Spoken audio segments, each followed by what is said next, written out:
Hello everyone. Now in today's class I am going to start chapter Glimpses of India. In this lesson there are three parts: a baker from Goa, Coorg or tea from Assam. Firstly we will read about the part first, a baker from Goa. Let's see. Bakers of Goa from a pedder. In old Portuguese days, the people of Goa ate loaves of bread, यानी गोवा की जो double रोटी जो बनाते हैं उनके बारे में भी हम लोग देख रहे हैं। बेकर जो होते हैं उनको बोल रहे हैं, यानी कि इन ओल्ड पोर्टुगीज़ डेज, पुराने जो पोर्टुगीज़ समय में गोवा के जो मनुष्य थे, गोवा के जो लोग थे, पीपल थे, वो पाव रोटी खाते थे, जिसको बोलते हैं लोव्स ऑफ ब्रेड, यानी जिसको बोलते हैं पाव रोटी खाते थे। Now these loaves have disappeared. अब ये जो पाव रोटी थे, मतलब ये जो लोव्स थे, ये डिसअपियर्ड हो रहे थे, धीरे धीरे ये अदृश्य हो रहे थे। नहीं जल्दी कोई अब खाता नहीं था, पहले के लोग खाते थे, मगर अब धीरे धीरे कोई वहाँ पे पुर्तगाली में कोई भी नहीं खाता था, पोर्टुगीज़ में। But their makers are still there, लेकिन उनके जो बनाने वाले थे वो अभी भी वहाँ पर थे। The furnaces also exist there even now. भट्टियाँ अब भी वहाँ पर थी, यानी फर्नेसेस मतलब जो भट्टियाँ थी जिसमें वो पकाए जाते थे, जिसको बोलते हैं भट्टियाँ, फर्नेसेस बोलते, तो वो अभी भी वहाँ पे एग्जिस्ट थी। The sound of traditional bakers bamboo can still be heard. वहाँ पर डबल रोटी बनाने की जो बाँस थी, बनाने वालों की जो बाँस थी, उससे जो आवाज़ आती थी जब बनाने लगो, तो उससे जो आवाज़ आती थी वो अभी भी सुनी जा सकती थी, अभी भी लोग बनाते थे, बहुत लोग। Some one of the family still carries this business. परिवार के कई सदस्य जो थे वो अभी भी ये वाला जो बिजनेस है ये करते थे। These bakers are known as pader in Goa even today. आज भी गोवा में इन बेकरों को पैडर के रूप में जाना जाता है। Let's see the next one, coming of the baker. अब देखो बेकर का आना।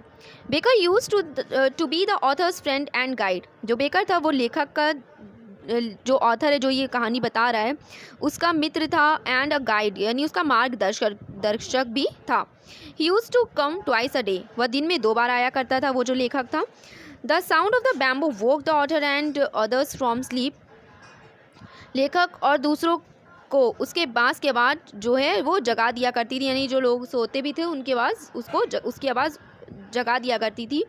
The author used to run to him for bread bangles. लेखक डबल रूपी जो वो था, क्या बोलते हैं उसको, ब्रेड बैंगल्स थे, डबल रूपी जो बैंगल्स थे के लिए उसके पास दौड़ा करता था, यानी उसको बहुत ज़्यादा अच्छा लगता था। बेक की हुई जो लोव्स होती थी वो बहुत ज़्यादा उसको अच्छी लगती थी, जिसको बोलते हैं हम लोग पाव रोटी।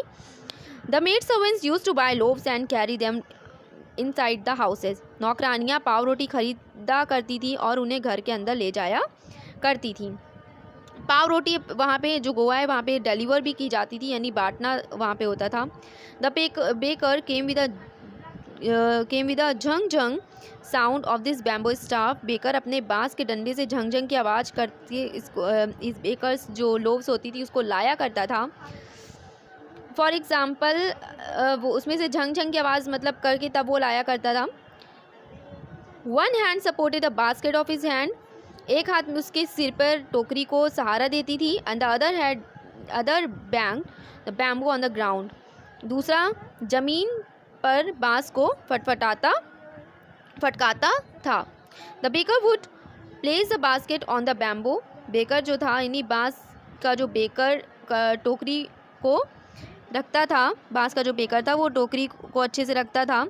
The author and other would look into his basket. Author जो था, लेखक था, वो दूसरे उसकी टोकरी में झांक कर देखते थे, यानी जो ऑथर से सब वहाँ पे आकर मतलब देखने लगते थे, मतलब अरे पाव रोटी आ गई, तो उनके पेट में खलबली मचती थी कि हाँ वो भी उसको खाएंगे। They would eat the loaves with a hot tea. वे गर्म चाय के साथ पाव रोटी खाते थे। And they would not brush their teeth. और वे अपने दांतों को ब्रश भी नहीं करते थे, यानी इतना ज़्यादा उनको पाव रोटी पसंद था। जो बेकर जो ऑथर है उसे पाव रोटी बहुत ज़्यादा अच्छी लगती, तो वो जिन शॉप से मतलब जो बेकर्स होते थे वो बता रहे हैं कि हाँ पहले ये बनता था लेकिन अब इतना ज़्यादा नहीं बनता है, लेकिन जब ऑथर एक लोगों के पास गया जहाँ पे वो डबल रोटी यानी जो पाव रोटी है वो बनती है, तो वो उसी की इम्पोर्टेंस से बता रहा है। इम्पोर्टेंस ऑफ ब्रेड यानी उस डबल रोटी का महत्व जो है वो हम देखेंगे। The baker was very important for all occasion, सभी अवसरों के लिए बेकर काफ़ी महत्वशील रहा है था। Marriage gifts were meaningless without the sweet bread called बोल, शादी के उपहार बिना मीठी यानी जो डबल रोटी थी के बिना मतलब मीनिंगलेस रहते थे, यानी अगर शादी में डबल रोटी वो ना हो तो कोई भी कुछ भी अच्छा नहीं लगता था। सैंडविचेस, केक्स, बॉलिनहर्स were made with a bread, sandwich, cake, बॉलिनहर्स डबल रोटी के साथ बनाए जाते थे। अब जो बेकर्स थे उनका ड्रेस, अब वो पहनावा बता रहे हैं ऑथर इसमें कि बेकर वो पहनते क्या थे। द बेकर और bread seller of the past had a peculiar dress, भूतकाल यानी कि जो पास्ट है, पास्ट के जो बेकर और डबल रोटी बेचने वाले एक खास उनकी पोशाक होती थी। पेक्युलर ड्रेस यानी खास पोशाक होती थी। It was also known as kabai, उसे कबई कहा जाता था। It was a single piece long frock, या एक ही टुकड़े का लंबा फ्रॉक होता था। It reach down to the knees, ये घुटनों तक आता था। It is similar to half pants of today, या आजकल की आधी पैंट की तरह बिल्कुल होता था। अब बेकर का एक खुश परिवार के बारे में देखेंगे हम लोग।